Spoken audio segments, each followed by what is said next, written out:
this is the principle of movement. That the group should recognize such a thing is an impossibility.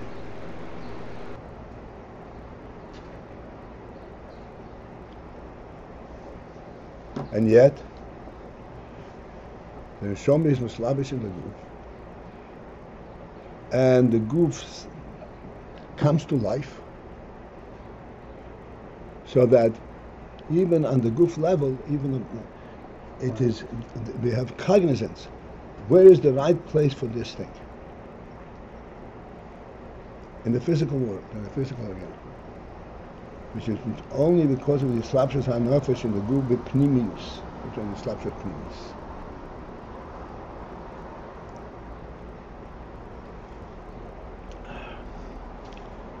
Since we had a big interruption, and then I'll finish it. We all understand that the reason this table and this table are in two separate places is not because they displace each other, but because this is the right way to design a room.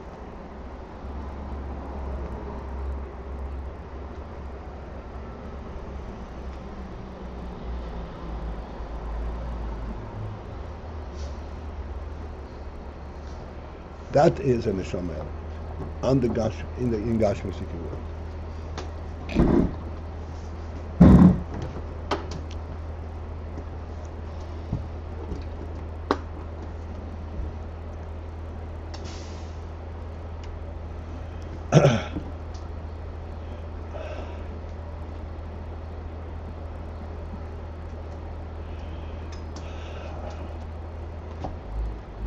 And then the final thing that we were talking about is the union of Bria, of the creation, and the Islam, the creation comes as a result that the oil of Atzilus is mislabish in Kelim, and then the Kelim can create a Yesh from Ayin.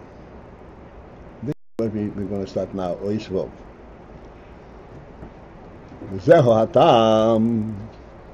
This, in fact, is the reason that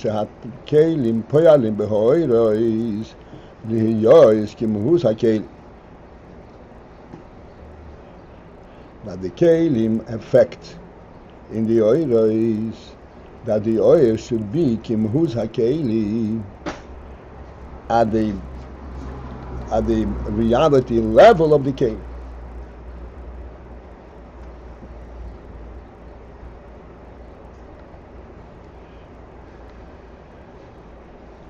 To go a step deeper than we went last night, the word tam, in the simple sense, on the keli level, on the chitzosika, gashmisika level, tam means the cause, the reason. Because in the gashmis, the whole thing is why one thing is one, another is another thing, another way, because otherwise it would be contradictory. And even contradictions have to be recognized, rectified.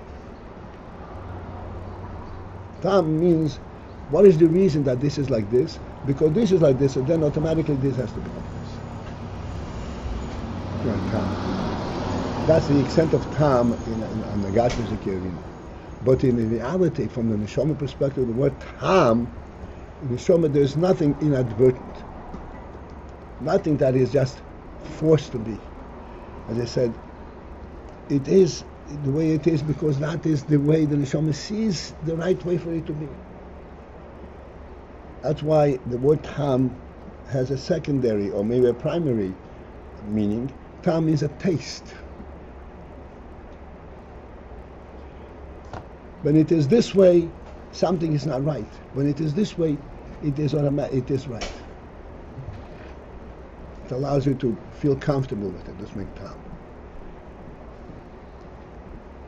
What is the taste? What is the comfort element? What is the oineg element in the fact that the kelim have an effect on the oiros, that the oiros should be kimhus hakelim? It is that they unite, that the oiros and mislabish be pnimius in the kelim.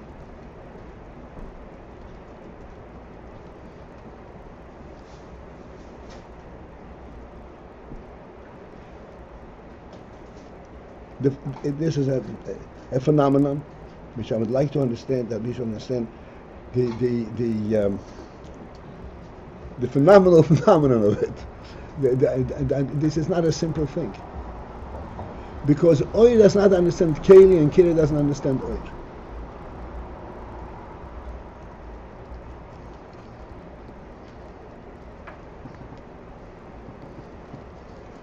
The principle of Oyer is the Moyer. The source of the Oyer, that's what the Oyer is. The principle of Keli is Yesh, its own presence. Keli, the message of the Keli is, here I wasn't, I'm here now. You can't ignore it. Message of Oyer is, here's the Etzem.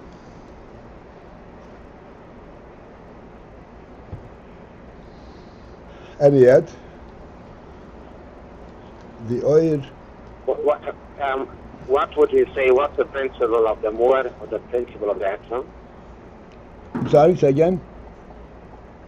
You say that the principle of Aylam is the principle of Yesh. The principle of Oyer is the principle of Moor or the Etzem. Right. What is the principle of the Etzem? Principle of Etzem. Etzem, the translation of the word Etzem is that it is completely self-explanatory. One is asking to know what is Etzem. He does not know what he's talking about in the first place. It doesn't relate. Etzem is beyond the question of what is the principle of Etzem.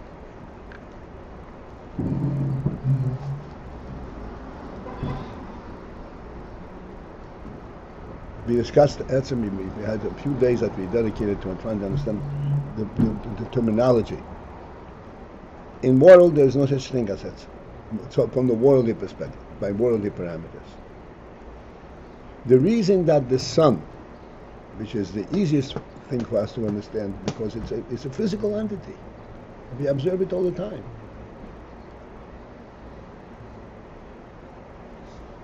Where did the sun get this kind of a fundamental reality? It gives off light automatically. Because this is how God created it. Hu Omar Vayehi. This is the Pshat from Baal Shem Tov. It's a positive message. That the sun exists because Hashem is saying, you be.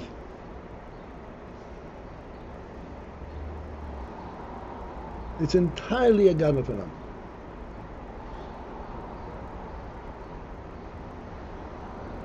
There is no explanation of what does it mean that the sun is there indefinitely,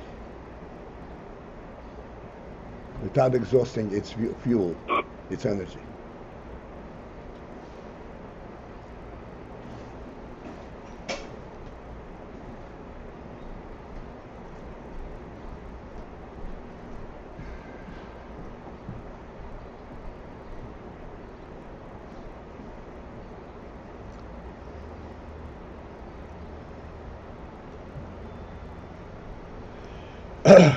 So the kelim are poil the oilers, liyos kimhus hakelim, that the oil should be like the mahus hakelim. Eventually and slowly, it should dawn on us. What is the use of the word mahus? Mahus means what is the reality of it? What makes it real? The oilers are like the mahus hakelim.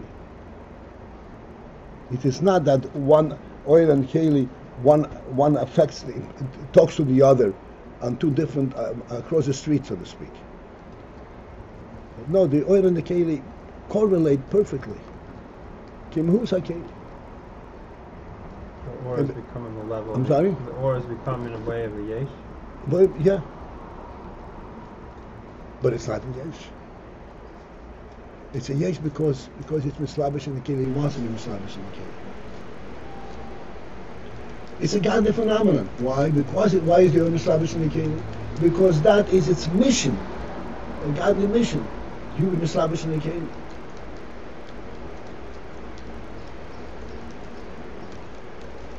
And the bottom line is, the neshama gives life to the goof, and it relates with. But this phenomenon that the neshama gives life to the goof, this is a godly phenomenon. This is not the neshama element.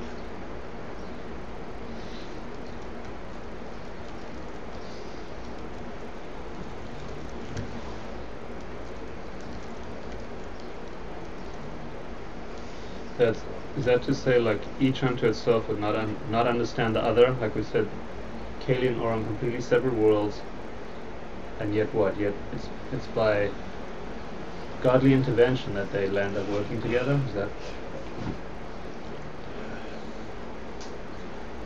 That intervention is true, but that's not catching the representation, representing the godly presence between amongst them.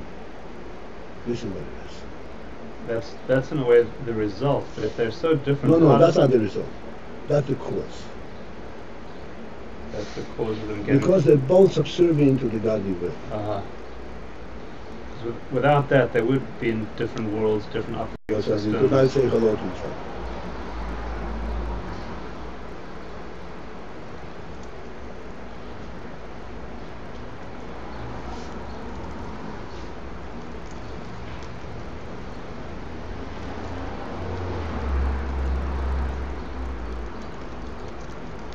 More bepaulas are his habits. That the oil becomes kimus akeli. We see this in the first place. Bepaulas are his habits. The effect bringing about his habits, creation. The yihu v'garmo yichal. But the expression is, what is the power of creation? Yihu v'garmo yichal. Yihu means he, meaning this is the oil eliki. V'garmo he means the kelim. Is chat is one thing. They unite totally. Libre bohem to effect through them a creation. Ayin yesh, a creation from Ayin to yesh.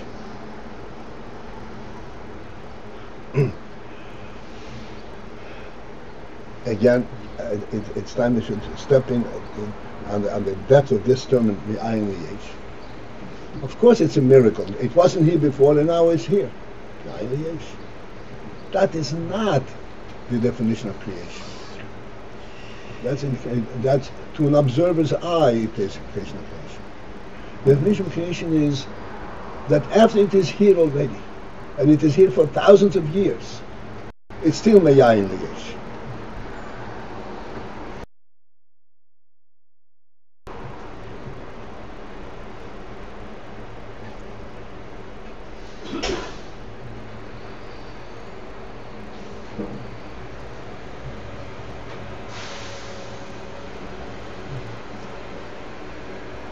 To demonstrate this principle of Sinyan Yesh,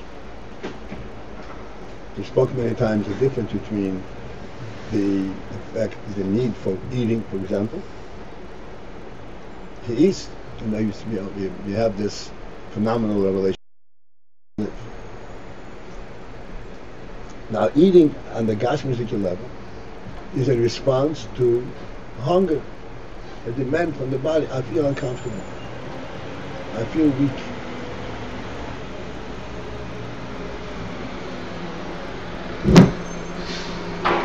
Which means, before I eat, I feel a lack.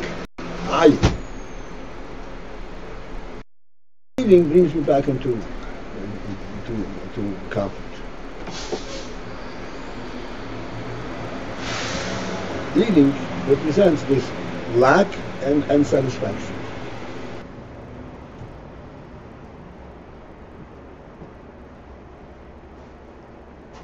This principle, this is true if you think directly with our seichel, intelligently, and not instinct, but it's intelligence. What is the principle of a Gashmic presence? That it represents not being and being in the same instant.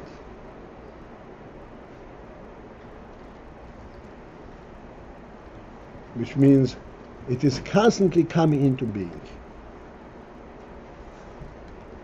Because there is not an inherent meaning to its being there. Every time you see the Gashmi, it is exactly as I say, that the Dvar Hashem brings it into existence. Although it's a constant thing. You don't see it going into nothing, into a non-existence. But its very existence represents from non-existent to existence. That's a Gashmi.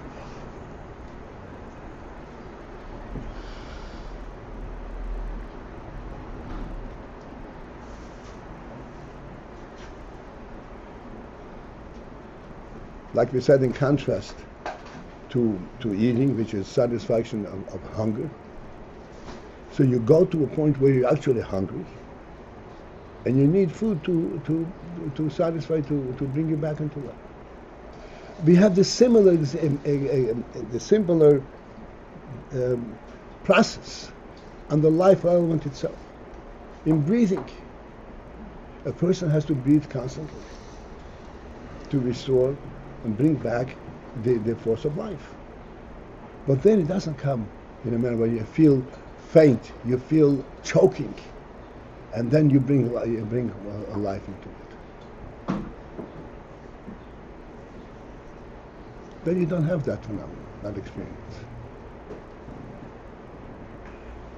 The reason for that is, time is up, the reason for that is life, the whole experience of life is only true, not if you take it. Like I feel hungry and I take food and feed myself. Life is true only if it is brought from the source of life. It is brought into you. If you feel faint, if you feel choking and need air, this is not the process of life.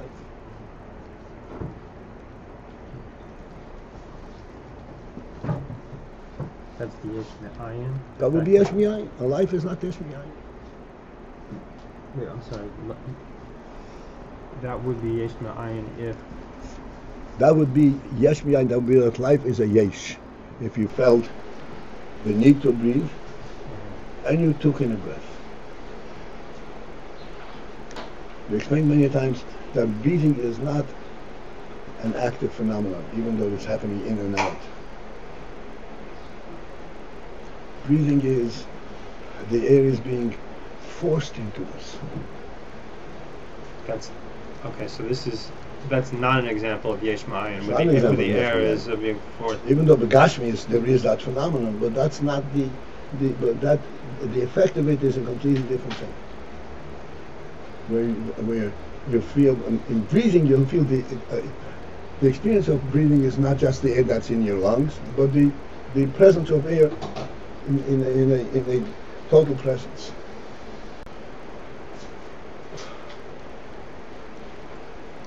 The air forces itself into us. That's how we live. One. Okay. I get. Okay, I'm missing the. In life, there is not the sense of not being alive and coming to life. Right, but Gashmi. In Gashmi there is, even though it's constant, but the homogeneous in Gashmi is here. I could not be, and I am. I could not be, and I am. You're saying that Gashmi has that sense? Has that sense. At every moment I could either... For example, you know this Gashmi because you move your hand and you hear it. That means here it was not and here it is. And that's how you know the Gashmi.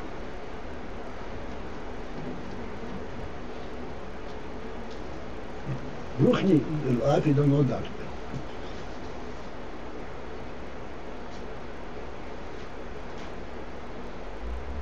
I said it would be a miserable life if we would constantly feel choking and then grasping for air. That's not life.